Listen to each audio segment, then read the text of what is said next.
matematika, dan logika. Selamat menyaksikan. Bye-bye.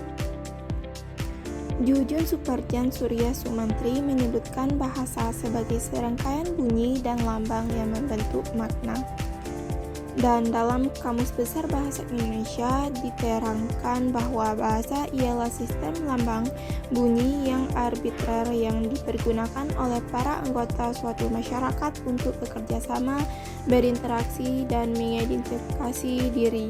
Sementara itu, menurut Sapir-Whorf, bahasa adalah unsur terpenting dalam budaya karena bahasa menunjukkan pandangan dunia tentang suatu masyarakat, pemakainya, dan tentang lingkungan mereka. Bahasa mengarah pada persepsi para pemakainya terhadap hal-hal tertentu, seperti memberi petunjuk atau isyarat berdasarkan perbedaan dan persamaan budaya di antara berbagai suku bangsa. Fungsi ekspresifnya, bahasa terarah pada si pembicara. Yang kedua, fungsi konatif, bahasa terarah pada lawan bicara. Yang ketiga, fungsi representasional, bahasa terarah pada objek lain di luar si pembicara dan lawan bicara ekspresif konatif. Fungsi-fungsi bahasa juga dibedakan jadi simbolik, emotif, dan efektif.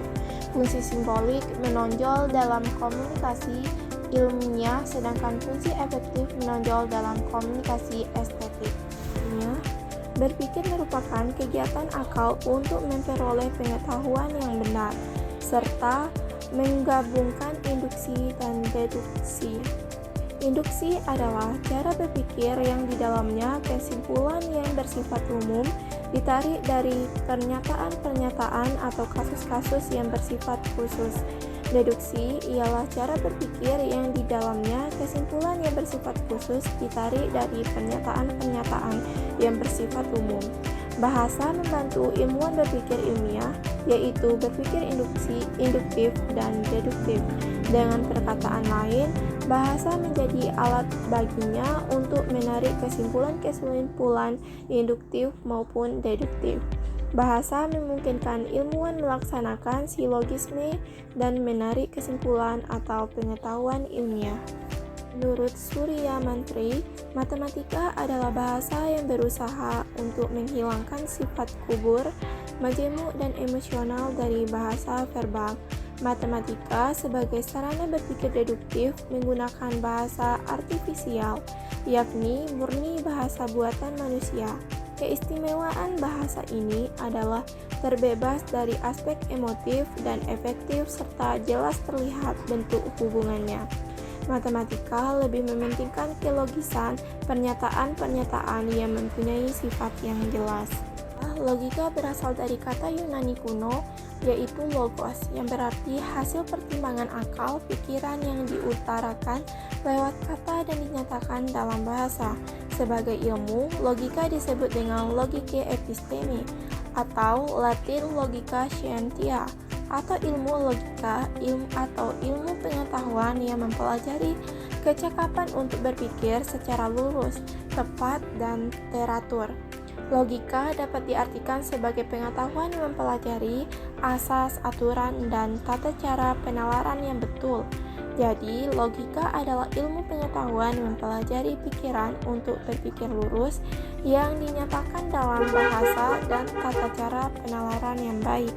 Pertama, logika alamiah adalah kinerja akal budi manusia yang berpikir secara tepat dan lurus sebelum dipengaruhi oleh keinginan-keinginan dan kecenderungan-kecenderungan yang subjektif.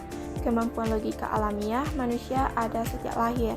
Yang kedua, logika ilmiah memperhalus, mempertajam pikiran, akal budi. Logika ilmiah menjadi ilmu khusus yang merumuskan asas-asas yang harus ditepati dalam setiap pemikiran. Berkat pertolongan logika ilmiah inilah akal budi dalam bekerja dengan lebih tepat, lebih teliti, lebih mudah, dan lebih aman.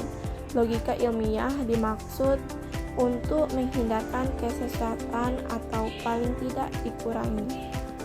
adalah cara berpikir untuk menarik kesimpulan yang bersifat umum dari kasus-kasus yang bersifat individual.